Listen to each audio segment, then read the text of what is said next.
नमस्कार श्रोता बंधुरा आमार गल्पेर आसरे सबाइके स्वागत। सकलेर कुशल कामना करे आजकेर गल्प पाठ शुरू करछि।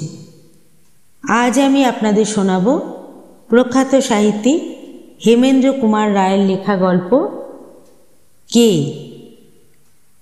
गल्पटी शेष पर्यन्त शोनार जन्य सकलेर काछे अनुरोध रइल। भालो लागले अवश्य एक लाइक करबेन और आमार चैनलटिके सबस्क्राइब करे आमाय सहयोगिता करबेन। आपनादेर सहयोगिता और भालोबासा आमार एकमात्र काम्य। शुरू करछि आजकेर गल्प। उड़ीष्याय बेड़ाते गिয়েছিলাম आमी और रूपलाल। एदेशे सेदेशे घुरे भुवनेश्वरे गिये हाजिर हलुम। एक दुपुर बेलाय उदयगिरी और खंडगिरी देखते गेलुम। जावार समय पांडा साबधान करे दिले आमरा जेन सन्ध्या हबार आगेई फिरे आसि, कारण खंडगिरीते नाकि नरखादक बाघेर विषम उपद्रव हयेछे। बाघेर कबले पड़े एक मासेर मध्य 5 जनेर प्राण गिয়েছে। ए कथा शुने भय पेलुम ना, कारण आमादेर संगे बंदूक छिलो। उदयगिरी और खंडगिरी देखते देखते बेला पड़े गेल एवं बेला पड़े आसार संगे संगेई सारा आकाश कालो करे शुरू हलो झड़ बृष्टि। ताड़ाताड़ी छुटे एसे डाक बांगलोर भितरे आश्रय निलुम। बिकेल गेल, सन्ध्याओ उतरे गेल, किन्तु से झड़ बृष्टि तबुओ थामलो ना। बांगलोर बेयारा एसे बोलले, बाबू आज आपनारा एखान थेके जाबेन केमन करे? रूपलाल बोलले, केन जेमन करे एसेछि तेमन करेई फिरे जाबो, अर्थात दुपाय भर दिए। बेयारा घाड़ नेड़े बोलले, आज आर ता पारबेन ना, एकेई झड़ जल तार उपरे शुनेछेन तो? आमी बोललुम, हाँ बाघेर उपद्रवेर कथा बोलछो तो? शुनेछि। बेयारा बोलले, खाली बाघ नय पेतनिरो भय आछे। रूपलाल बोलले, ताहले आज आमरा এই বাংলোতেই রাত কাটাবো। জীবনে কখনো পেতনি দেখিনি, আজ তাকে দেখব। আর যদি পছন্দ হয় তাহলে পেতনিটিকে বিয়ে করে দেশে ফিরব। বেয়ারা বললে, বাবু আপনি জানেন না তাই ঠাট্টা করছেন। বেশ, আপনারা তাহলে আজ এখানে থাকবেন তো? আমরা বললুম, হ্যাঁ। বেয়ারা বললে, তাহলে আপনাদের জন্য রান্না বান্নার আয়োজন করি গে। এই বলে সে চলে গেল। রাত হলো, বৃষ্টি এখনো ঝরছে, ঝড় এখনো গর্জন করছে। রাত্রে খেতে বসেছি, এমন সময় বাংলোর দরজায় ঘন ঘন করাঘাত হতে লাগলো। আশ্চর্য হয়ে ভাবতে লাগলুম, এমন স্থানে এই দুর্যোগে দরজা ঠেলে কে? বেয়ারা চেঁচিয়ে জিজ্ঞাসা করল, কে? বাইরে থেকে ভীত কাতর নারী কণ্ঠে সাড়া এলো, শিগগিরই দরজা খুলে দাও, নইলে প্রাণে মারা গেলুম যে। উড়ে বেয়ারাটা সেইখানে দাঁড়িয়ে ভয় ঠকঠক করে কাঁপতে লাগলো। আমি বললুম, অমন করছো কেন? যাও দরজা খুলে দাও। বেয়ারা এক পাও নড়ল না, সেইখানে দাঁড়িয়ে তেমন করেই কাঁপতে লাগলো। রূপলাল তার ভয় দেখে হাসতে হাসতে দরজার দিকে এগিয়ে গেল। বেয়ারা ছুটে গিয়ে দরজায় পিঠ দিয়ে দাঁড়িয়ে মিনতি করে বলল, পায়ে পড়ি বাবু, দরজা খুলবেন না, ও মানুষ নয়। রূপলাল বললে, বলেছি তো আমি পেতনি বিয়ে করতে চাই। ও মানুষ না হলেই আমি বেশি খুশি হব। বাইরে থেকে আবার আর্তস্বর শোনা গেল, বাঘ বাঘ, রক্ষা করো রক্ষা করো। রূপলাল আর বাধা মানলে না, বেয়ারাকে এক ধাক্কা দিয়ে সরিয়ে দিয়ে এক টানে সে দরজার খিলটা খুলে দিলে। একটা ঝোড়ো হাওয়ার সঙ্গে দরজা ঠেলে তাড়াতাড়ি ভিতরে প্রবেশ করলে একটি স্ত্রী মূর্তি। তাকে ভালো করে দেখবার আগেই বাতাসের ঝাপটায় ঘরের আলোটা নিভে গেল। বেয়ারা হাউমাউ করে চেঁচিয়ে কেঁদে উঠল। সেই অন্ধকার রাত্রি, সেই ঝড় বৃষ্টির হুলুস্থুলু, সেই পার্বত্য অরণ্যের ঘন ঘন দীর্ঘশ্বাস, সেই অভাবিত ও অজানা নারীবুদ্ধির আকস্মিক আবির্ভাব এবং আলোকহীন ঘরের ভিতরে বেয়ারা সেই ক্রন্দন স্বর, এই সমস্ত মিলে চারদিকে কেমন একটা ছমছমে অস্বাভাবিক ভাব সৃষ্টি করল। আমি ব্যস্ত হয়ে বললুম, রূপলাল, শিগগিরই দরজাটা বন্ধ কর, আমি আবার আলোটা জ্বেলে নিই। রূপলাল দরজার খিলটা তুলে দিলে। আমি আলোটা জ্বাললুম। কৌতূহলী চোখ ফিরে দেখলুম ঘরের কোণে দাঁড়িয়ে একটি অসীম রূপসী মেয়ে ভয়ে ঠকঠক করে কাঁপছে। তার এলোমেলো চুলগুলো এলিয়ে মুখ, কাঁধ আর বুকের ওপর এসে পড়েছে এবং তার সর্বাঙ্গ বৃষ্টির জলে ভিজে গিয়েছে। মেয়েটির বয়স হবে 18 কি 19। ঘরের আরেক দিকে মেঝের ওপর উবু হয়ে বসে হাতে মুখ ঢেকে উড়ে বেয়ারাটা তখনও ফুঁপিয়ে কাঁদছিল। মেয়েটি প্রথমে আশ্চর্যভাবে জিজ্ঞাসা করল, ও লোকটি এমন করে কাঁদছে কেন? রূপলাল হাসতে হাসতে বললে, ওর ধারণা আপনি একটি নিখুঁত পেতনি। মেয়েটি চমকে উঠল। তারপর মুখের ওপর থেকে চুলের গোছা সরিয়ে দিয়ে বললে, আমাকে কি পেতনির মতো দেখতে? কিন্তু সে কথা থাক, বড় বিপদ থেকে আপনারা আমাকে উদ্ধার করলেন। তার বিপদের ইতিহাস হচ্ছে এই, সে খণ্ডগিরি দেখতে এসেছে, কিন্তু হঠাৎ ঝড় বৃষ্টি আসাতে এতক্ষণ সে একটা গুহার ভিতরে ঢুকে আত্মরক্ষা করছিল। হয়তো সে রাতটা কাটিয়ে দিত, কিন্তু গুহার কাছেই বাঘের ভীষণ গর্জন শুনে প্রাণের ভয়ে সে এখানে পালিয়ে এসেছে। রূপলাল নিজের সিল্কের চাদরখানা খুলে মেয়েটির হাতে দিয়ে বললে, আপনার কাপড় চোপড় সব ভিজে গিয়েছে।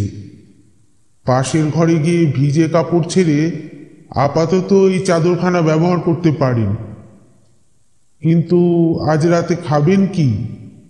আমাদের তো খাওয়া দাওয়া হয়ে গেছে। মেয়েটি পাশের ঘরে যেতে যেতে বললে, এক রাত না খেলে কেউ মরে না। আমি আর রূপলাল আলো শিখাটা খুব কমিয়ে দিয়ে শুয়ে পড়লুম। বন্দুকটাকেও শুয়ে রাখলুম ঠিক আমাদের মাঝখানে। শুয়ে শুয়ে শুনতে লাগলুম বন জঙ্গলের ওপরে পাহাড়ের বৃষ্টিবালার অশ্রান্ত নৃত্য নুপুরধ্বনি। রূপলাল আমার কানের কাছে মুখ এনে বললে, আচ্ছা ভাই, ওই মেয়েটির ইতিহাস কি তোমার কাছে একটু উদ্ভট বলে মনে হলো না? আমি বললুম, কেন? রূপলাল বললে, ও মেয়েটি কে? ওর কি কোনো অভিভাবক নেই? এত বড় মেয়েকে কি কেউ একলাই বিদেশে ছেড়ে দেয়? ওর মাথায় সিঁদুরও নেই, গায়েও একখানা গয়না নেই।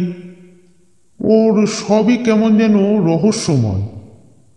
আমি পাশ ফিরে শুয়ে বললুম, এই সব বাজে কথা ভেবে তুমি মাথা গরম করতে থাকো, আমি ততক্ষণ একটু ঘুমিয়ে নিই। আমার যখন বেশ তন্দ্রা এসেছে তখন শুনলুম রূপলাল আপন মনেই বলছে, অমন সুন্দরী মেয়ে, কিন্তু তার চোখ দুটো কি তীক্ষ্ণ! ওর চোখ দুটো যেন ওর নিজের নয়, যে কোনো হিংস্র জন্তুর চোখ। কতক্ষণ ঘুমিয়েছিলাম জানি না, হঠাৎ একটা অস্বস্তিকর ভাব নিয়ে আমি ধর্মর করে জেগে উঠলুম। তারপর চোখ খুলেই যে দৃশ্য দেখলুম, সারা জীবনে কোনোদিনও তা ভুলতে পারবো না। এ ঘর থেকে পাশের ঘরে যাবার দরজার দিকে পিছন করে মাটির ওপরে স্থিরভাবে বসে আছে একটা প্রকাণ্ড বাঘ। আমার বুকের গতি হঠাৎ থেমে গেল। অত্যন্ত আড়ষ্টভাবে স্তম্ভিত নেত্রে বাঘটার দিকে তাকিয়ে রইল। সেও তাকিয়ে রইল আমার দিকে। এইভাবে কিছুক্ষণ কেটে গেল। ইতিমধ্যে অল্পে অল্পে হাত সরিয়ে পাশের বন্দুকটা আমি চেপে ধরলুম। বাঘটা আস্তে আস্তে উঠে দাঁড়ালো। তারপর হঠাৎ হেঁট হয়ে পড়ল লাফ মারবার জন্য। চোখের নিমেষে আমিও বন্দুকটা নিয়ে উঠে বসলুম এবং তাকে লক্ষ্য করে গুলি ছুড়লুম। একটা উল্টো ডিগবাজি খেয়ে বাঘটা পাশের ঘরে গিয়ে পড়ে অন্ধকারে মিলিয়ে গেল। সঙ্গে সঙ্গে স্ত্রী কণ্ঠে বারবার ভীষণ আর্তনাদ। দড়াম করে একটা দরজা খোলার শব্দ, দ্রুত পদধ্বনি, তারপর সব আবার স্তব্ধ। বন্দুক হাতে করে অভিভূতের মতো বিছানার উপর বসে রইলুম। রূপলাল জেগে বিছানার উপর থেকে নিচে লাফিয়ে পড়ল। তারপর উদ্ভ্রান্তের মতো বলে উঠল, কে চেঁচালে এমন করে? কে বন্দুক ছুড়লি? আমি বললুম, বাঘ, বাঘ এখন ও ঘরে গিয়ে ঢুকেছে। সেই মেয়েটি চিৎকার করছে। সর্বনাশ, বাঘ বোধহয় তাকেই ধরেছে।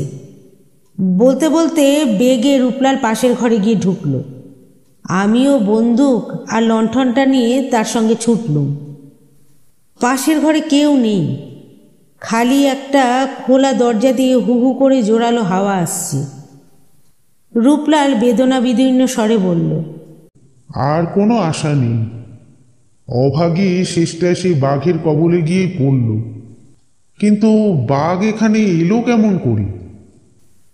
রূপলালের কথায় আমি কোনো জবাব দিলুম না। আমি তখন আর একটা ব্যাপার সবিস্ময়ে লক্ষ্য করছিলাম। ঘরের ভিতর একটা একটানা রক্তের রেখা বাইরের দিকে সোজা চলে গিয়েছে। পরে পরে একখানা করে রক্তাক্ত পায়ের ছাপ, মানুষের পা। সবিস্ময়ে বললুম, দেখ রূপলাল, দেখ কি আশ্চর্য ব্যাপার। রূপলাল অনেকক্ষণ সেই দিকে তাকিয়ে আড়ষ্ট হয়ে দাঁড়িয়ে রইল। তারপর থেমে থেমে ধীরে ধীরে বলল, এত রক্ত, কিন্তু একটাও বাঘের পায়ের দাগ নেই কেন? এ পায়ের দাগগুলো দেখে মনে হয় যেন কোনো মানুষের একখানা পা আহত হয়েছে, আর সেই আহত পায়ের রক্ত ছড়াতে ছড়াতে সে ঘর থেকে হেঁটে বাইরে বেরিয়ে গিয়েছে। বাঘ যদি ওই মেয়েটিকে ধরে নিয়ে যেত, তাহলে তাকে মুখে টেনে হিচড়ে নিয়ে যেত, আর তাহলে এখানে কখনোই এমন পায়ের ছাপ পড়ত না। সে রক্তের দাগ ধরে আমরা বাইরে বেরিয়ে এলুম। এবারে দেখলুম কাদার ওপর দিয়ে একজোড়া মানুষের পায়ের ছাপ বরাবর বনের দিকে চলে গিয়েছে। রূপলাল মাথা নেড়ে বললে, তুমি ঘুমের ঘোরে স্বপ্ন দেখেছ নিশ্চয়ই। সেই মেয়েটি আবার পালিয়েছে। বাঘটা কিছুই এখানে আসেনি। আমি দৃঢ়স্বরে বললুম, আমি নিজে চোখে দেখেছি, নিজের হাতে গুলি করেছি, আর সে নিশ্চয়ই আহত হয়েছে। রূপলাল বললে, তোমার গুলি খেয়ে বাঘ কি পাখি হয়ে ডানা মেলে আকাশে উড়ে গেল? দরজার সামনে কাদামাটি, কিন্তু এখানে বাঘের পায়ের দাগ কোথায়? ঘরের ভিতরে তো মেয়েটি ছিল, কেবল সেই যে বেরিয়ে গেছে তার স্পষ্ট চিহ্নই কাদার ওপরে রয়েছে। কোনো বাঘ ঘর থেকে তো বেরোয়নি। আমার বোধ হয় তোমার গুলিতে সেই মেয়েটি আহত হয়ে পালিয়ে গেছে। হঠাৎ একটা বিচিত্র সম্ভাবনা আমার মাথার ভিতর জেগে উঠল।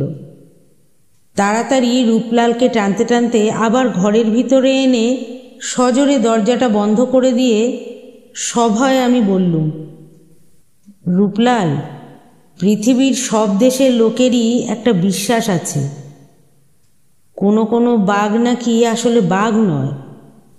রূপলাল, আজ রাত্রে যে স্ত্রীলোকটি এখানে এসেছিল, সে কে? গুলি করলুম বাঘকে, চিৎকার করলে একটা স্ত্রীলোক, এর মানে কি? সে কে? রূপলাল অবাক হয়ে আমার মুখের পানে তাকিয়ে রইল। অনেকক্ষণ পরে সে বললে, তুমি কি বলতে চাও? তাহলে ওই উড়ে বেয়ারাটার কথাই সত্যি?